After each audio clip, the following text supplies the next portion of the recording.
Well, God bless you all. We're continuing with our prayer series. I know that Priscilla blew us away last week. Come on, give it up for Priscilla. Great word.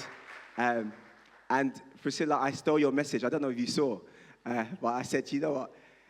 I hope I can do it justice this afternoon. And I said, let's do hearing test part 2. Someone say hearing test part 2. Because I want, this is my desire. I want everyone in this room to be able to hear God. One person, amen. 10 people, amen. All right, the whole room is waking up. Praise God. I want every single person to be able to hear God because I know it can happen. I know it can happen. And I want you to take this message on board and don't allow this message to stay in the room. Let this message go with you out to wherever you need it to go. Amen? All right. Turn with me to John 10. John 10. We're going to read from verse 23 to 27. Okay. And it says, it was winter and Jesus was walking in a temple area in Solomon's portico. So the Jews surrounded him and began to saying to him, "How long are you going to keep us in suspense? If you are really the Christ, the Messiah, the Anointed, tell us so plainly and openly." Jesus answered them, "I have told you so, yet you do not believe. The works that I do in my Father's name testify concerning me. They are my credentials and the evidence declaring who I am. But you do not believe me, so you do not trust and follow me, because you are not my sheep. The sheep that are mine hear my voice." Someone say, hear my voice. "And listen to me." Someone say, listen to me. "I know them and they follow me." Let's bow our heads down in prayer. Heavenly Father, we thank you for the reading of your words. Holy Spirit, speak to us in a language that we can understand. What we're going to discuss today, oh God, is a struggle for most believers, but allow there to be revelation today in the name of Jesus. Exposed to your people truth. Exposed to your people light. Expose your people revelation. And let them leave this place empowered. Let me decrease and you increase, precious Holy Spirit, in Jesus' name. And everyone will shout and say, amen. Everyone will shout and say, amen, amen. Now, often I get asked, Pastor Alex, what does God's voice sound like? What does God's voice sound like? One day someone asked me, he was asking me what God's voice sound like, and he was asking me, when you are prophesying and, you're seeing the things, how does it happen? How does it occur? To be fair, it's hard to articulate at times. But when he asked me, what does God's voice sound like? The only explanation that I could give him was almost 3 answers, I would say, almost. Let's say 3 answers. First one was, it sounds like a familiar voice at times. Now, what do you mean, Alex? When God was calling Samuel, anyone remember that story? When Samuel was just a boy, I believe 12 years old, and God was calling him, Samuel, Samuel. Samuel kept running to Eli.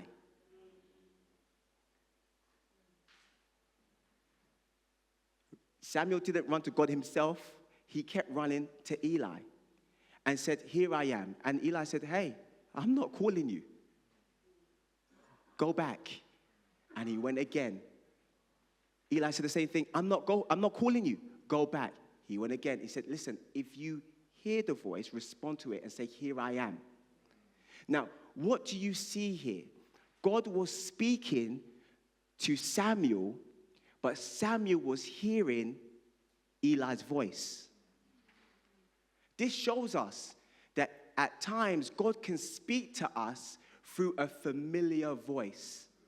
Come on. Oh, praise God for Tayo. Yeah. The rest of you. Maybe I should just preach to this side. I don't know about you folks.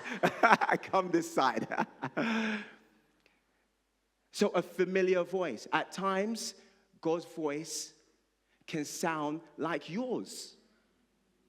It can sound like yours. When you're reading his words, what voice do you hear in your head? If you hear any other voice, then maybe we might have to take you somewhere. But you're hearing your own voice. And at times, it's silent and you don't hear anything at all. And it's just a thought that comes. So these are the three ways at times we can hear God's voice. Now, having said that, let me break down to you this afternoon the different ways God chooses to speak to us. The different ways. Number one, if you're writing notes, please write this down. Or if you've got a very good memory, please note it down. Either one. Number one, God can speak through dreams and visions. God can speak through dreams and visions. Look at Job 33, verse 14 to 16. Watch this here. Although God speaks again and again, no one pays attention to what he says. At night, when people are asleep, God speaks in dreams and visions. Hold it right there. When people are asleep, God speaks to them in dreams and visions. Do you know what? Sometimes that's the only way God can get your attention. When you're dead. It's true. Because other than that, most of us will say, hey, I haven't got time, I've got to go to work, I've got to look after the kids, I've got to study, I've got to do this, I've got to do that, I've got to do this. You're so busy. The only time it can get you is when you're knocked out. The only time. So the scripture tells us, at night when people are asleep, God speaks in dreams and in visions. It goes on. He makes them listen to what he says, and they are frightened at his warnings. Wow, this is interesting. This is interesting. You know why this is interesting?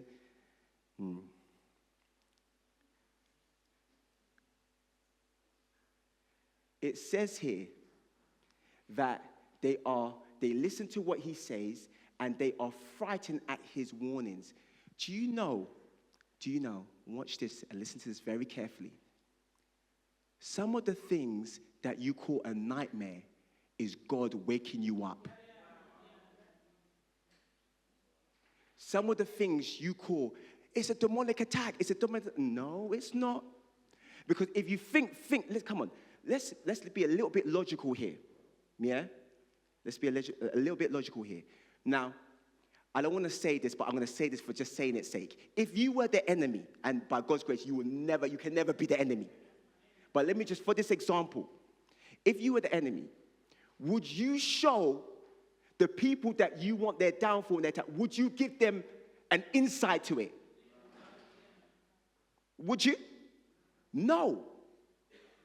What kind of strategy is that? That's foolish. That's foolish. But there's a God who loves you who will. So some of the things that we're saying, hey, I had a nightmare. The enemy came and he tried to attack me. Don't get me wrong. There are some things that are attacks. There are some that are attacks. But I want to believe that majority of the things that we are seeing is God waking us up to pray. Come on. Waking us up to pray. You go into a state of panic and you say, oh my, I just had a dream and then I saw this one dying and I saw this one drowning and I saw this happening to them and oh my gosh, I'm even worried to go back to sleep and I'm worried and you just complain. And instead of praying about it, you spend most of your time talking about it. God didn't show you for you to talk about it. God showed you so you can pray about it. Hallelujah. Isn't it amazing? Isn't it amazing that the scripture says, if we go back to 14, please, the same scripture, if we go back to 14, where it says, God gives, although God speaks again and again, no one pays attention to what he says. Sorry, 15. If we go at night when people are asleep, God speaks in dreams and visions. Now watch this. It says, when people are asleep. Watch the diction here. When people are asleep. Not when Christians, come on now.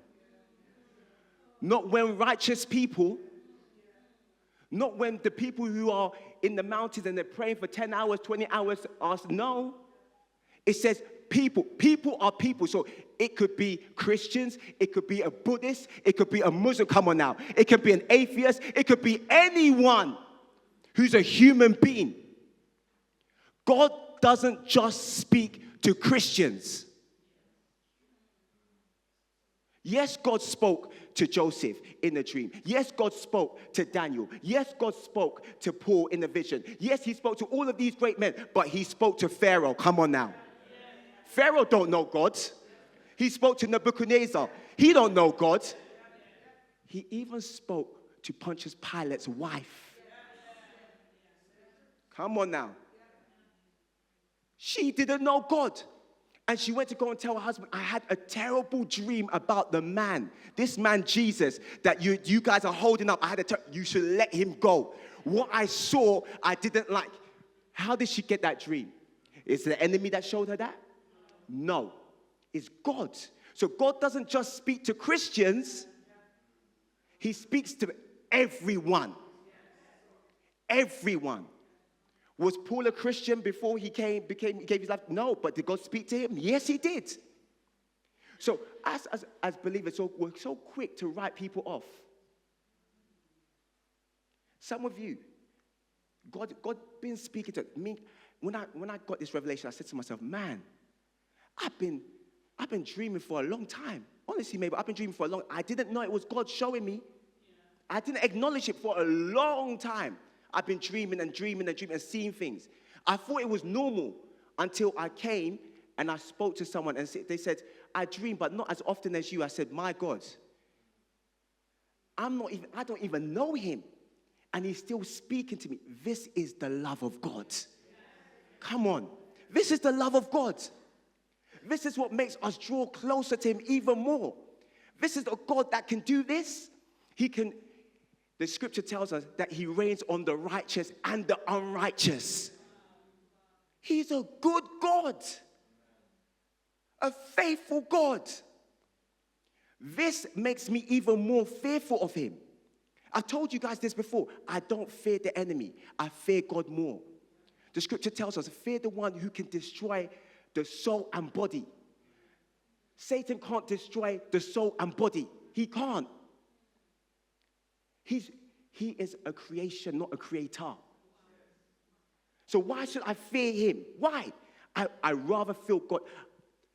I fear the one who can flood this earth and start again. Come on now, church. That's the one I fear. I have reverence for him. The fear of God is what's missing from the church. If we had the fear of God, I'm telling you, a lot of things that we do, we wouldn't do. The things that we're playing with, we won't play with. But because we have portrayed a nice God, everyone's taking advantage. He's got another side. Someone say another side. One more time, another side. You forgot in the scriptures in Acts when Ananias and Sapphira lied, the Holy Spirit, they were gone. I ain't seen no one drop so fast in scripture. They were gone, bang, just like that. I said to myself, man, weren't we in the dispensation of grace? What happened? What happened? God, what happened? These guys really must have annoyed you. I mean, stepped on your toes and all sorts. But this is the God that we serve. He has a love inside, yes. He is a good God, yes. But he is also one to fear. If we had this fear of God, a lot of things that are happening in the church today, we won't even be debating it.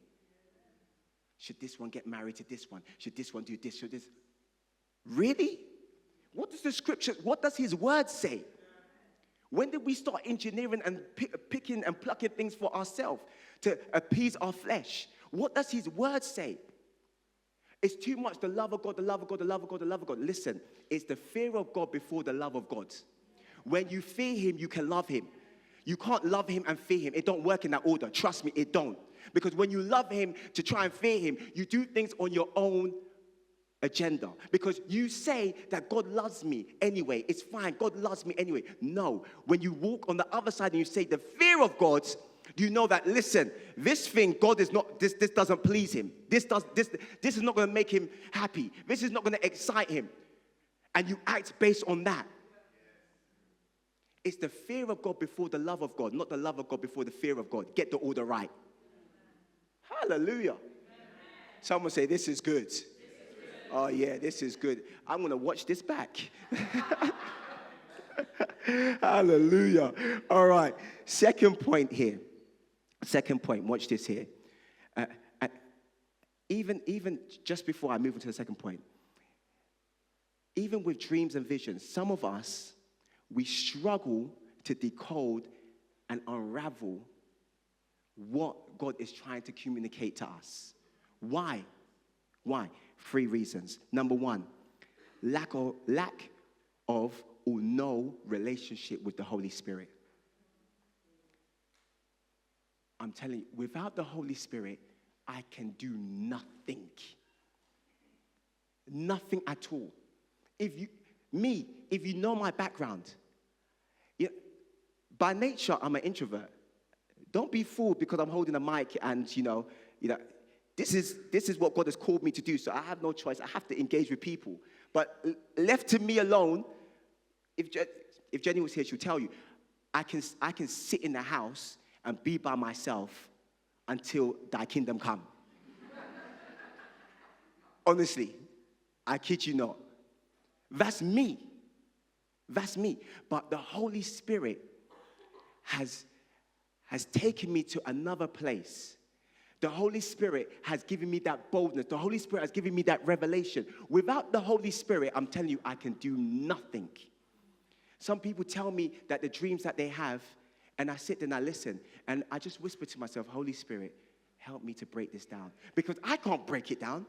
When I'm hearing some of the dreams that you guys tell me, I'm hearing it in my flesh. I'm like, oh my gosh, what's happening here? What did you eat before you slept? But with the Holy Spirit, I'm able to break it down. Listen, with the Holy Spirit, you are able to unravel, to decode the dreams that you are having. Why? Because after all, he is the one who gives them. Come on now. He's the one who gives them. Second point on that, why people don't understand their dreams and their vision. Lack or no understanding of the Word of God. Again, this is tied with the Holy Spirit. You need the Holy Spirit to be your teacher. I believe John 14 talks about the Holy Spirit being our teacher, being our guide, being our helper. The Word of God, if you have no understanding, you're not able to unravel and get the mysteries that God is trying to download to you. Because there's no understanding of the Word of God. I've come into a season, even more than ever, I have this mentality that the Word is so important. Prayer is important, don't get me wrong. But the Word, listen, you can't be effective in prayer without the Word of God. You know why? Because you can't pray without any substance. What are you going to say? What are you standing on? Some of you have nothing to stand on other than God help me. That's been your prayer for about 10, 20 years. God help me. When is it going to change? When is it going to develop? It can only develop and change when you have the Word living inside of you. Come on. It's substance. When the enemy came to Jesus in Matthew 4, Jesus was able to say, it is written. What are you able to say when the enemy comes, when the evil day comes, when challenges come, when hardship comes? What are you able to say? When you need to encourage a brother or sister, what are you able to say? You need to have substance. Nowadays, remembering scripture is, we've got technology. I was listening to Premier Radio and they were talking about AI Jesus. I said, my God, where have we gone? AI Jesus. Wow. They were talking about how you can prepare sermons with, Chat GPT. Hey. Even I remember one family member was telling me that, but I think it's a good tool. I said, I should use Chat GPT to come and give the people of God a sermon. Why can't the Holy Spirit download it to me? Come on. Why can't he download it to me? And I'm coming to tell you what not has said. Come on. So we need to have understanding of the Word of God. Final point I want to make on this, why people struggle to understand their dreams and vision, is lack or no wisdom. Lack of or no wisdom. Watch this in Proverbs 2, verse 6. It says, for the Lord gives skillful and godly wisdom. From his mouth come knowledge and understanding. It's through wisdom there's understanding. It's through wisdom. The scripture tells us in Proverbs 4, verse 7, that wisdom is the principal thing. So get wisdom. And in all you're getting, get understanding. How can you walk this Christian faith journey without understanding? It doesn't make any sense. Wow, you'll be ineffective. Everything I do, I want to understand. And if I don't understand, I'm going to work to understand. I need to get to a place of understanding. And with me, I'm okay with that, Some people come to me and say, Pastor Alex, I don't understand why we're doing this and this and this. I said, if you don't understand it, don't do it. Don't do it. I'm not here to twist your arm and force you. Don't understand, don't do it. I remember, either this year or last year, I can't remember, I was speaking about giving in church, tithes and offering. You see, now the faces are, everyone's poking up. What's he going to say? What's the preacher going to say about money? Hey, God's people, wow. I was telling the people, I said, listen, if you don't understand giving, offering, and tithe, if you don't understand it, don't do it. Because it's not going to benefit you.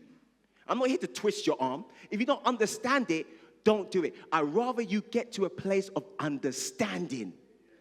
So when you get to a place of understanding, you never have to say, the preacher is forcing me. Come on.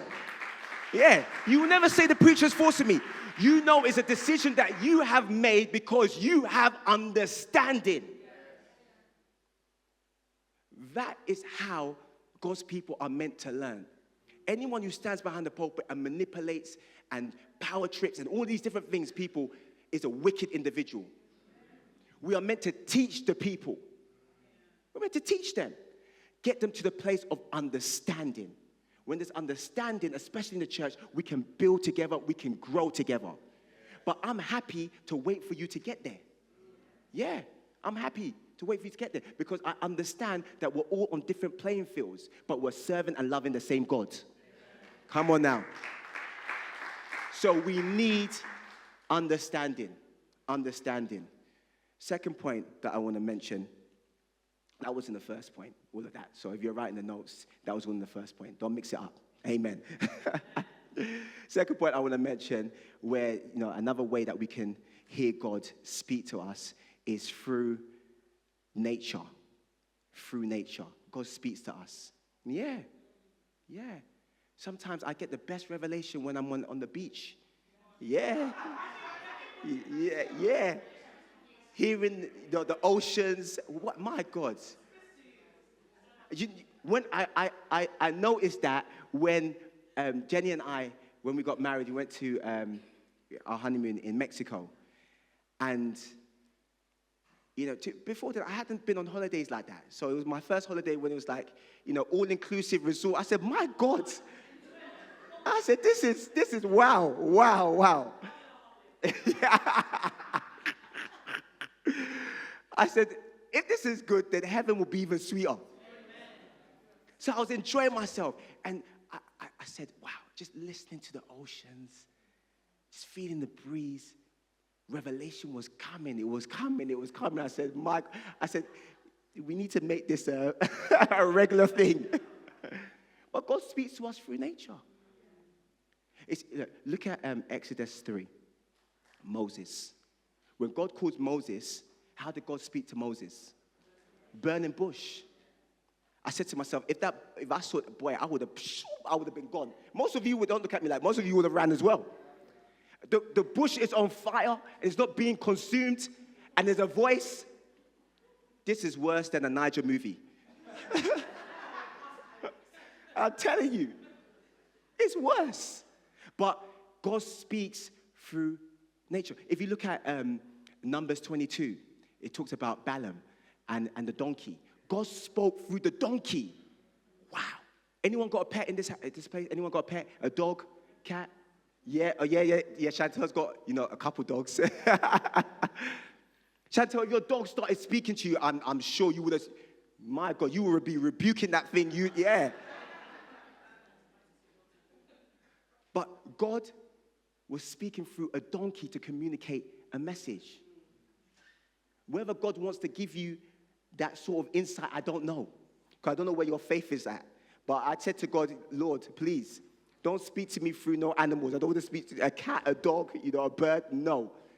But God can do these things because he's not limited. Amen? Third point, God can speak through other people. Someone say other people. One more time. God can speak through other people. When I thought of this, I said, this example came to me. I love using my children as an example because they're not in the room, so I can use them.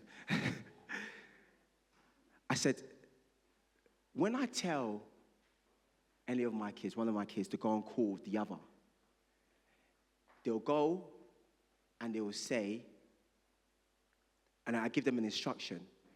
They'll go and say, this is the instruction. Daddy said that you should do this and this and this. Now, what you realize here is that me as the father, I have given the instruction to my child who's passed it on to another one of my children.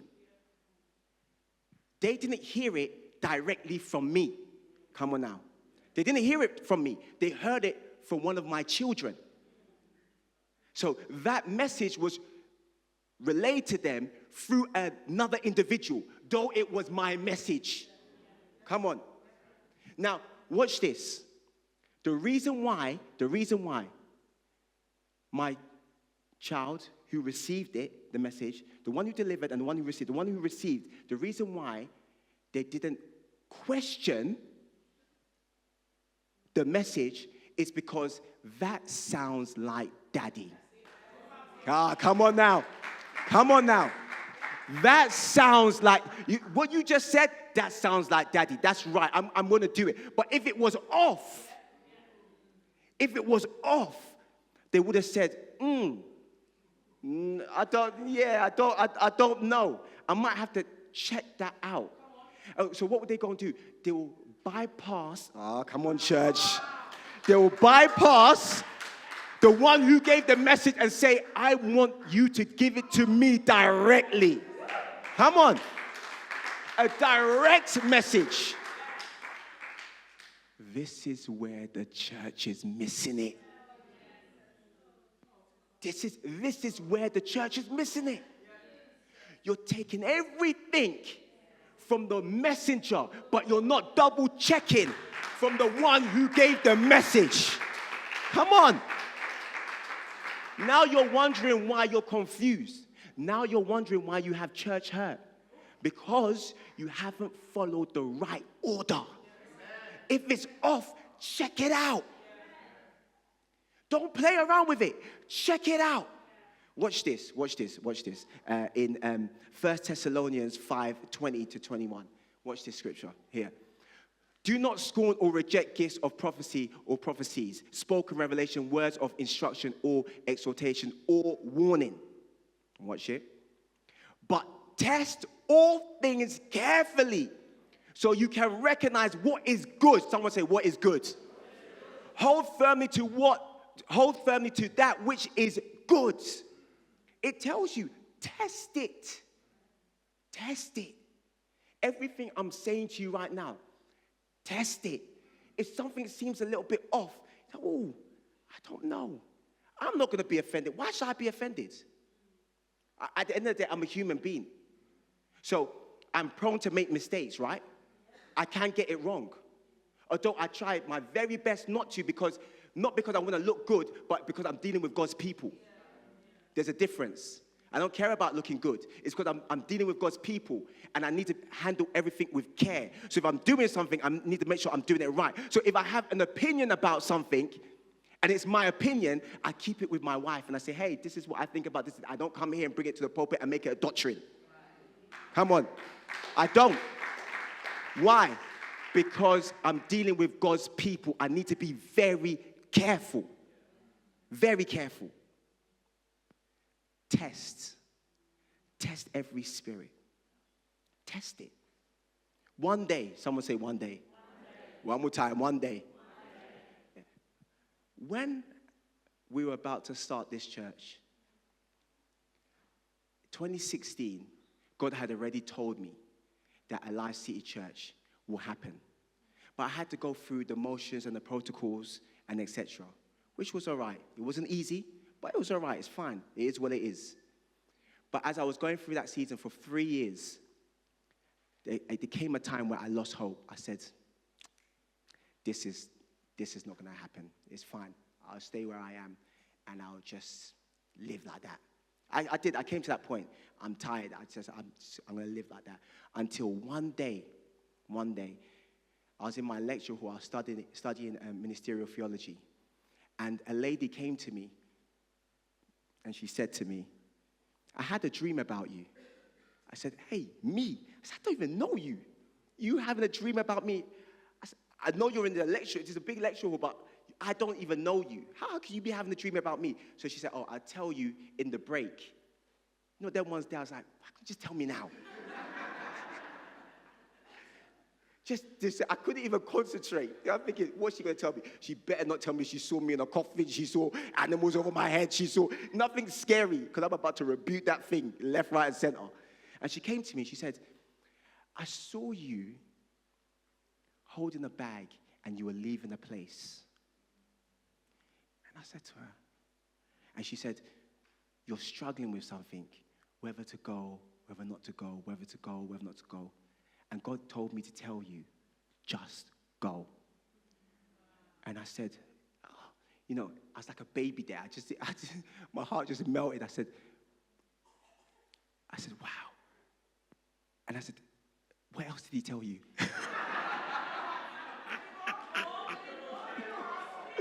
Oh.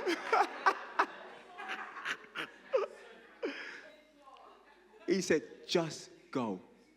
I called Jenny that very moment. I said, Jen, I think this is the word that this is the green light for us. This is the word, this is the green light. I said, so what should I do? She said, just go.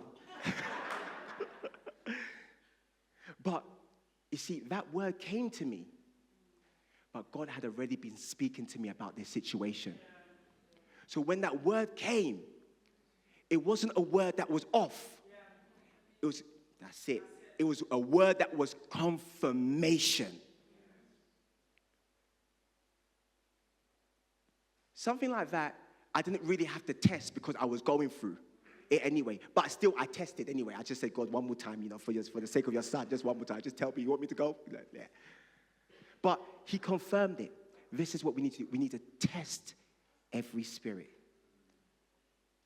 When God is speaking, or whether God is not speaking, test the spirit. When people are delivering you or delivering to you what God has said. Another part to this, God speaking through other people. This could also be seen when God wants to deliver a harsh message to you. When we look at the story of David sinned and he slept with Bathsheba. He killed Uriah, and he was trying to live life just like that. And God said, no, I'm about to send someone to give you a message. God didn't speak to him directly. Watch it now. He said, I'm going to send someone to come and speak to you. He sends the prophet Nathan to come. And I love how Nathan did this. He did it in such a way. He started telling them a story. And do you know what? I think that's wisdom, you know. It's wisdom because he was speaking to the king. Yes, he's a prophet, but he was speaking to the king.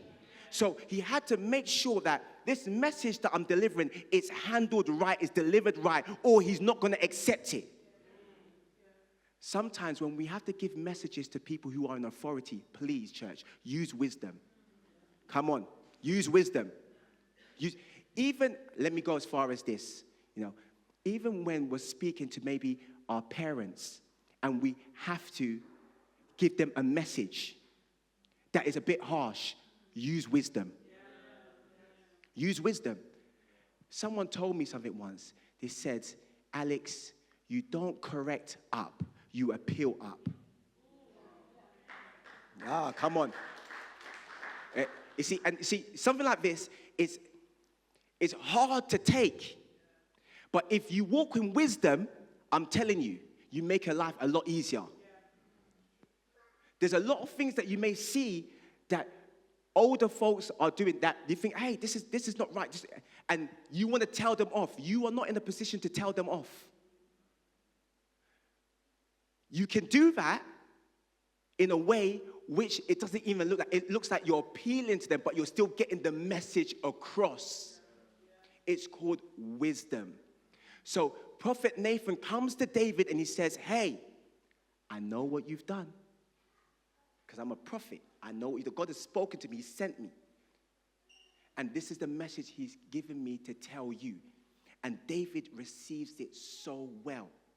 Now, watch this. If it's today's world, today's generation, if you come and you're coming to give someone, you can't judge me. How you can't judge? No. You have your own battles yourself. You can't judge me. You can't. We're rejecting. God, you see, you're missing it here. God is sending someone to you to let you know that the nonsense that you're doing, you need to stop.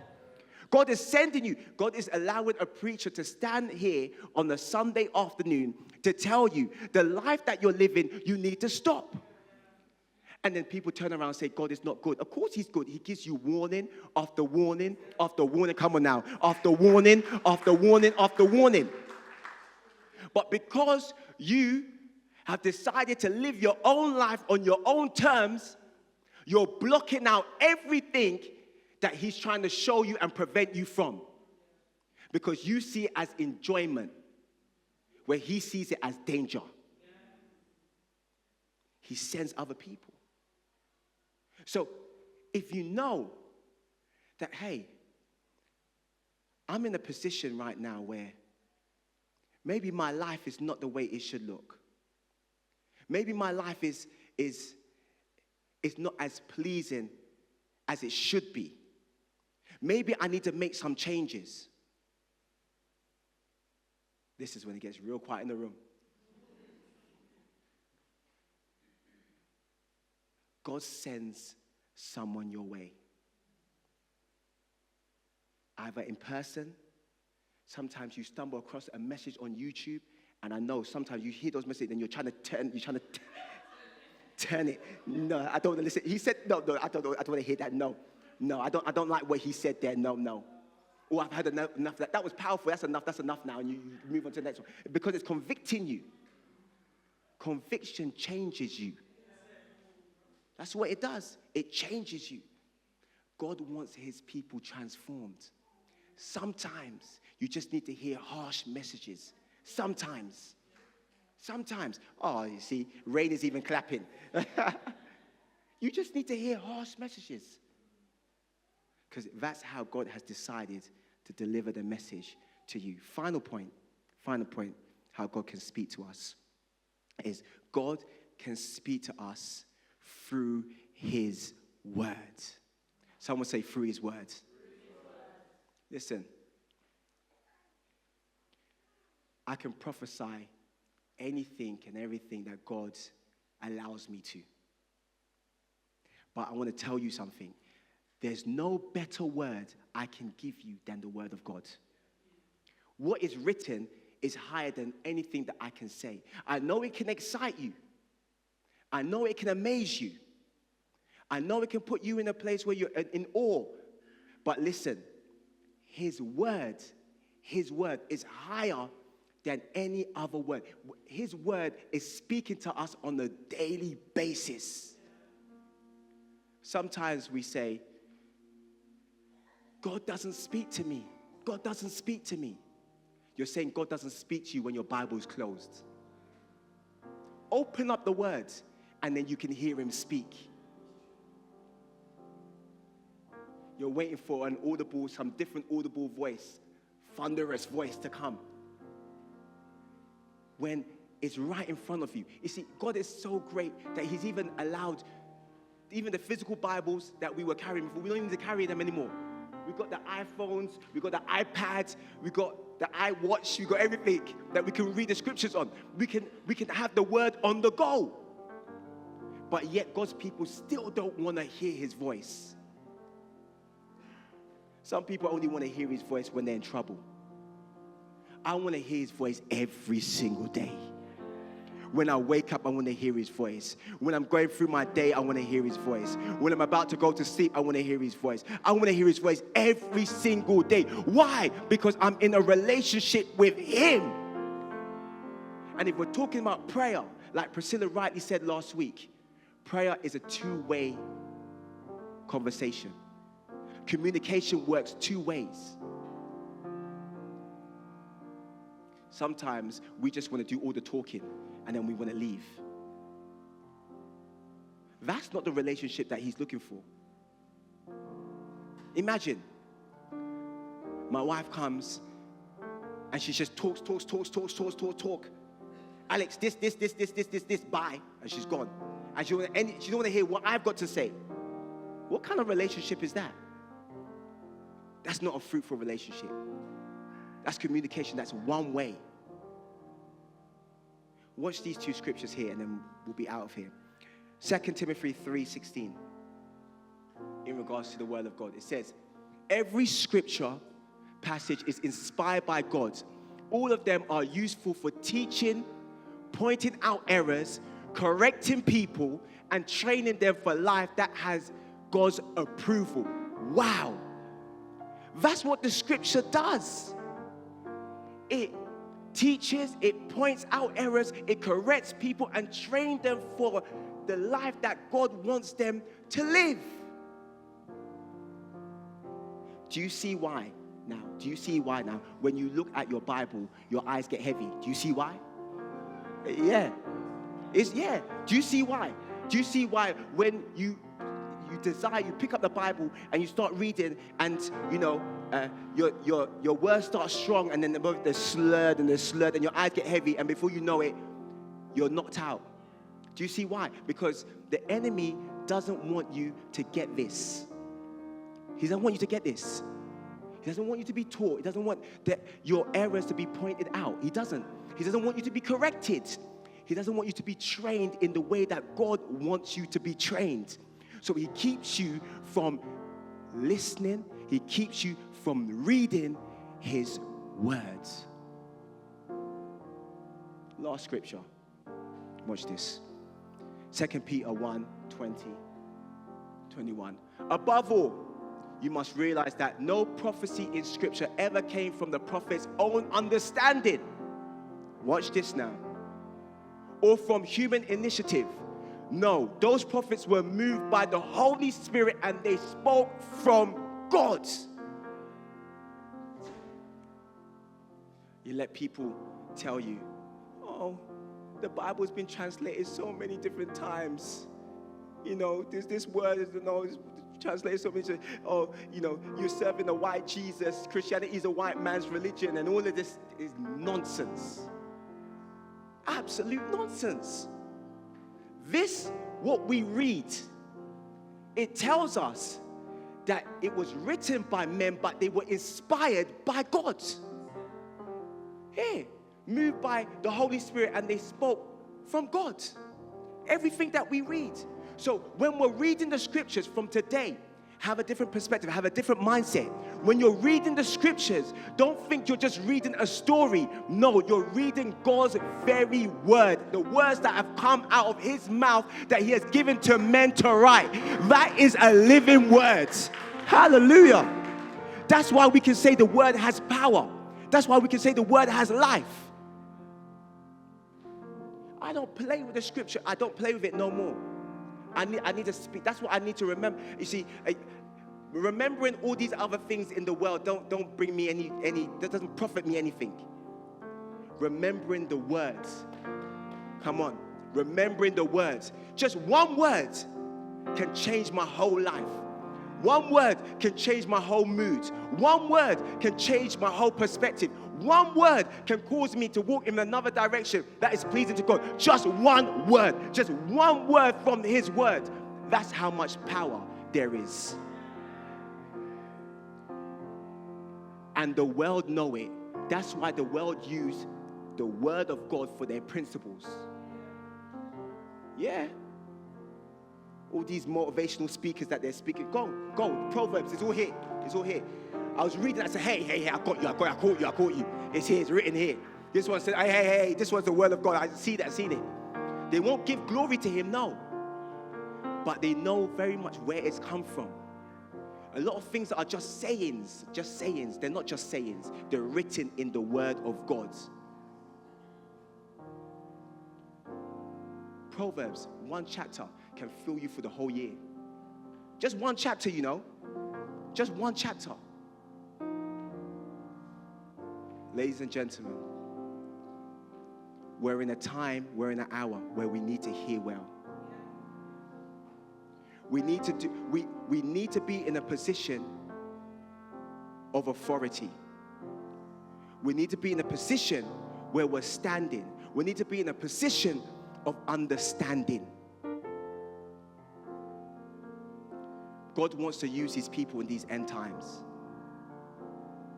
And he wants to use them with their hearts open, with their eyes open, and with their ears open. The challenge is yours. Will you go deeper? No matter how long you've been in the faith, will you go deeper?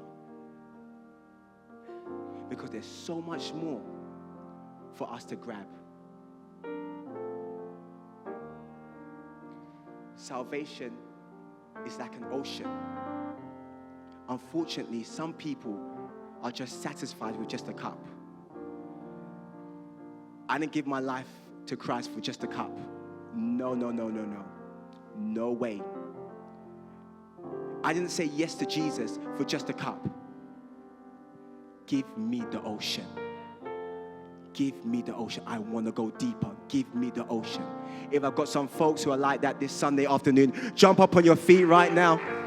Hallelujah. Lift your hands wherever you are. Say, Lord, give me the ocean.